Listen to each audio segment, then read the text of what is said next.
Assalamualaikum warahmatullahi wabarakatuh. Sebelumnya, perkenalkan, saya Nurul Aisyah dengan NIM J00242220 dari kelompok B1. Ini menjelaskan mengenai laporan anatomis di blok 2.2, yaitu yang pertama,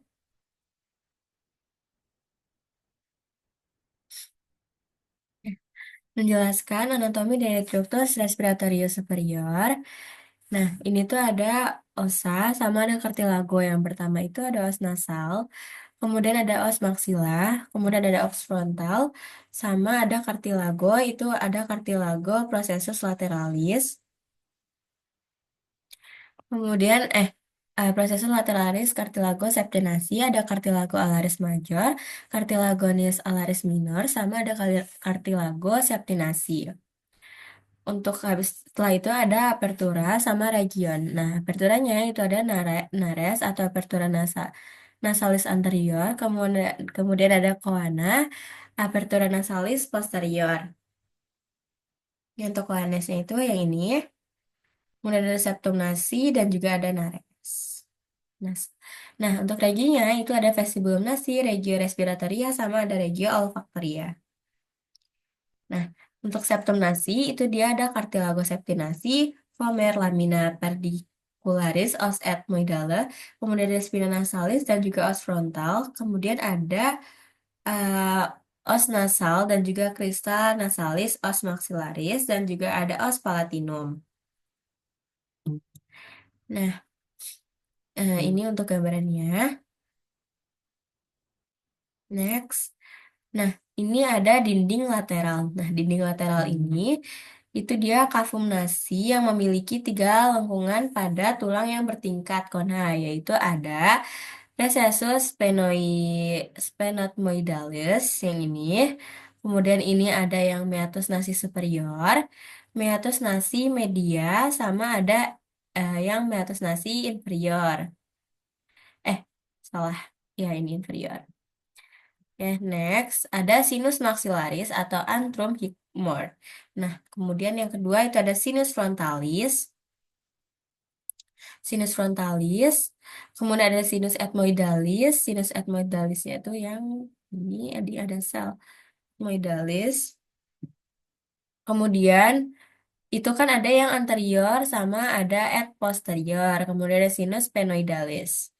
Next, untuk vaskularisasinya sendiri, itu dia aliran darah yang berasal dari arteri karotis interna et externa, yaitu cabang dari arteri karotis externa, arteri spenopalatina, arteri palatina major, ada juga arteri labialis superior, dan rumus lateralis nasi, cabang dari arteri karotis interna, arteri ethmoidalis arterior, dan juga arteri ethmoidalis posterior.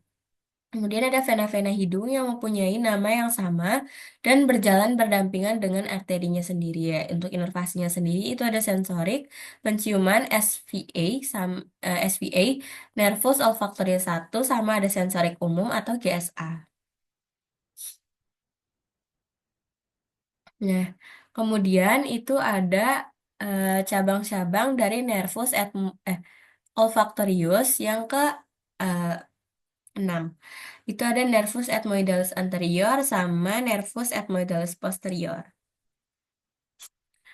Kemudian ada nervus nasopalatinus cabang dari nervus maxillaris V2 itu ada otonom, secretomotorium, glandula mucosa di dalam kavitas nasi dan juga sinus paranasales. Kemudian ada nervus facialis 7 sama ada nervus maxillaris V2.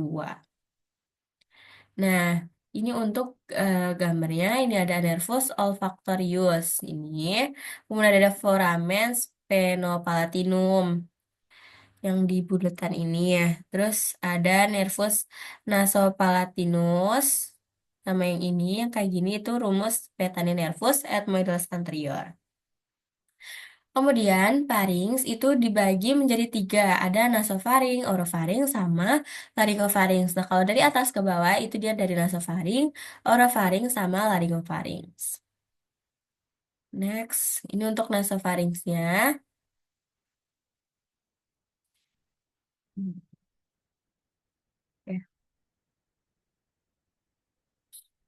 Nah, untuk nasopharynxnya ini dia skeletopisnya itu dari VC1 sampai dengan VC2, fungsinya sendiri itu respirasi.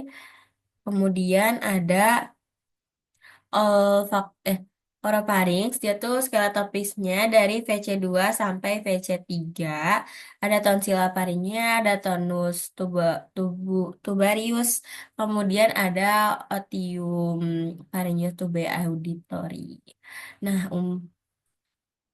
ini ada laryngofaring. Laryngofarinx ini dia ada dua ini ya, ada fossa piriformis sama aditus laringes. Skeletopisnya itu dari VC3 sampai VC5. Nah, ini untuk laring, dia tuh merupakan saluran pernafasan, sphincter, dan juga organ fonasi yang membatang dari lingua hingga ke trakea yang merupakan saluran dari fleksibel saat proses menelan saat istirahat. Itu laring terletak setinggi skeletopis VC3 sampai VC6. Ini ada skeleton laringis, ada skrip laringis, jaringan lunaknya, kemudian dah. Nah, mungkin segini aja dari saya. Kurang dan lebihnya mohon dimaafkan. Wassalamualaikum warahmatullahi wabarakatuh.